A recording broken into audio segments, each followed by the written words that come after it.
Hello again, and welcome to the Kingdom Beeez channel for the 5th episode, as we investigate the decline and conservation of these remarkable creatures. As human beings, we are so wrapped up in ourselves and our everyday lives that most of us don't even take the time to notice God's glory all around us. But just take a moment to imagine a world without the sweet hum of bees. Would we even notice the silence without them? Does it even matter? I can assure you it does matter. What if I told you that a planet with no bees could mean the end of the world as we know it? Our planet is in a terrible way. It is now a world where the gentle buzz of honeybees is becoming a rare melody. You see, these little creatures are often overlooked as we go about our day-to-day lives and are quietly vanishing from our landscapes throughout the world. And with them, they take the crucial role they play in pollinating our crops and supporting our ecosystems. This decline of honeybees is not just an environmental issue, it's a matter of human survival. The crops they pollinate make up a third of the food we eat. Imagine a third of our food supply disappearing. It's a chilling thought, isn't it? This urgency is real, and it's happening now. But here's where we stumble. We want quick fixes, immediate results. We're a generation of instant gratification, aren't we? But the honeybee crisis is a complex problem that requires long-term solutions. It's a test of our patience, a test of our endurance. Can we persevere? Can we trust in the timing and providence of the Creator, much like the honeybee trusts in the rhythm of the seasons? Then there's doubt. Can our individual actions make a dent in the monumental task of saving the honeybees? Can we, as ordinary people, influence such a vast environmental issue? The answer is yes. But to get there, we need to overcome our doubts, take practical steps, and trust in divine guidance. And what about our insecurities and self-doubt? These feelings can sneak up on us, hindering us from fully engaging in the fight to save our buzzing friends. But remember, each one of us is uniquely equipped to contribute to this cause. And in our relationship with God, we find the assurance and identity to make a difference. The vanishing hum of bees isn't just about losing nature's little workers. It's a complex problem that tests our patience, induces doubt, and stirs insecurity. But as we'll explore in the coming scenes, it's also an opportunity to learn, grow, and serve in ways we never imagined. In a world of instant gratification, waiting for results is a struggle. We want everything here and now, but nature doesn't operate on our timetable. The crisis of honeybee decline is a stark reminder of this. This isn't a problem that can be solved with a quick fix or a simple solution. It's a complex issue that requires understanding, dedication, and above all, patience. Impatience often arises from our desire for immediate results. We want to see the fruits of our efforts instantly. And when we don't, frustration sets in. We're living in a fast-paced world where everything is a click away. But when it comes to the conservation of honeybees, we quickly realize that nature moves at its own pace. The struggle with impatience mirrors our human journey. There's a sense of urgency, a desire to fix things right away.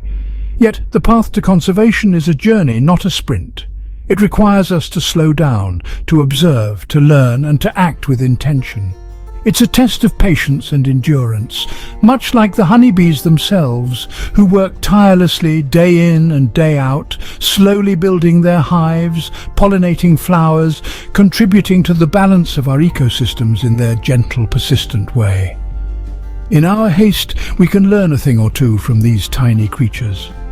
They remind us of the importance of patience, of the wisdom in the words found in Psalm 27:14. Wait for the Lord. Be strong and let your heart take courage. Wait for the Lord. The honeybee crisis is a call to perseverance, a reminder that some things cannot be rushed. It is an invitation to trust in the natural process and in the divine timing that governs it. It's a call to embrace patience, not just in our actions, but in our expectations. As we strive for the survival of bees, we're reminded that good things take time.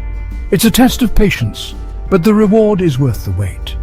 Because in the end, the survival of these tiny creatures means the survival of our ecosystems and ultimately of ourselves. Can I really make a difference? This question often cripples us with doubt. It's a thought that whispers to us in the quiet moments, a shadow that lurks in the corners of our mind. Doubt. It's a formidable opponent, especially when it comes to tackling environmental challenges like honeybee conservation. But let's pause for a moment. Doubt can often stem from feeling overwhelmed by the magnitude of the problem. We might ask ourselves, can my actions truly have an impact on such a grand scale? It's easy to feel like a single drop in a vast ocean, but remember this, it's the collective action of countless drops that creates the ocean itself. Across the globe, there are countless stories of successful conservation initiatives driven by ordinary individuals just like you and me. From community-led efforts to plant wildflowers and create bee-friendly habitats, to campaigns advocating for policies that protect our buzzing friends, these actions have resulted in tangible, positive outcomes. These are not grand, sweeping gestures, but small, consistent actions that over time accumulate into significant change. The Bible, too, encourages us to face our doubts with courage and faith. In the book of Joshua, we find these powerful words, "Be strong and courageous, do not be afraid, do not be discouraged, for the Lord your God will be with you wherever you go." These words remind us that we are not alone in our efforts. We can trust in God's guidance and provision, even when the road ahead seems uncertain. The book of Proverbs further emphasizes this, urging us to trust in the Lord with all your heart and lean not on your own understanding. In all your ways submit to him, and he will make your paths straight.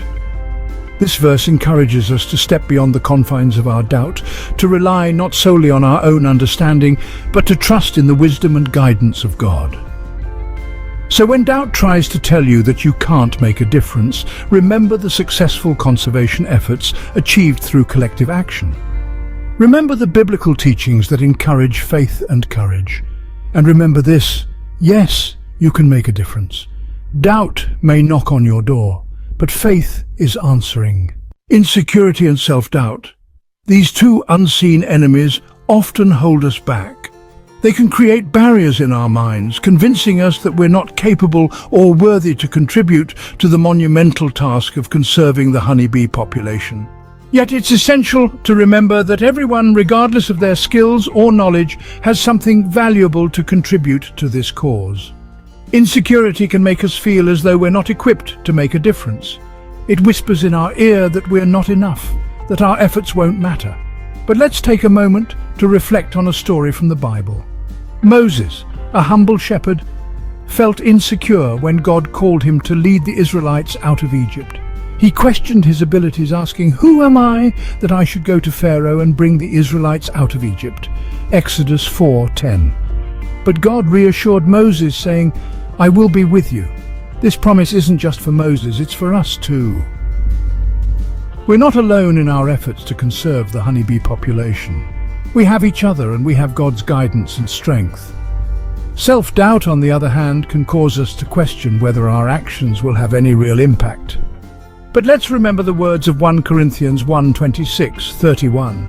God chose what is weak in the world to shame the strong. God chose what is low and despised in the world, even things that are not, to bring to nothing things that are. What does this mean for us? It means that even if we feel small and insignificant, we can still make a significant difference. We can plant wildflowers, create bee-friendly habitats, support local beekeepers, or even become beekeepers ourselves. Insecurity and self-doubt may whisper that you're not enough. But remember, with God, you are more than enough. You are equipped and empowered to make a difference in the world. So let's step out in faith, overcome these hidden adversaries, and play our part in conserving the honeybee population. Now that we've journeyed through impatience, doubt, insecurity, and self-doubt, what's next? Well, it's time to take action. The honeybees are in desperate need of our help, and we've seen how their plight mirrors our own struggles. But just as the honeybee persists, tirelessly working for the good of the hive, we too must persevere, overcoming our personal hurdles to make a difference in the world. We've discussed the urgency of addressing honeybee decline and the necessity for patience in implementing long-term conservation measures. Remember, impatience often arises from a desire for immediate results, but the best solutions take time, effort, and perseverance. We must trust in the timing and providence of the world around us, drawing inspiration from the enduring patience of the honeybee and the wisdom of biblical passages such as Psalm 27:14 and Hebrews 10:36. We've also addressed the doubts that may cloud our minds, the uncertainty about our ability to make a meaningful impact. But let's remember the power of collective action and community engagement. Each of us, in our own small way, can contribute to conserving the honeybee population and protecting our environment. Let's be courageous, put our faith into action, and rely on divine wisdom, as reminded by Joshua 1:9 and Proverbs 3:5-6. Lastly, we've explored how feelings of insecurity and self-doubt can hold us back. But it's important to remember that we each have unique strengths and contributions to offer. Embrace your uniqueness, find assurance in your relationship with God, and remember the biblical stories of ordinary individuals who, with God's grace, accomplished great things.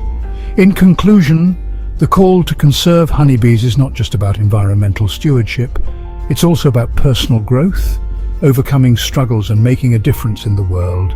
It's about following in the footsteps of Adam, serving God and God's creation as he did in Genesis 2:15. Conserving honeybees isn't just about saving the environment. It's about overcoming our personal struggles, growing stronger and making a difference. Remember, every action counts.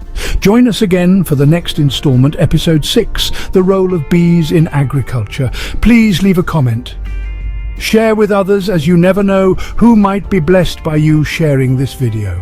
And please like and subscribe to the Kingdom Beeez YouTube channel, K.B.TV. Thank you so much for watching.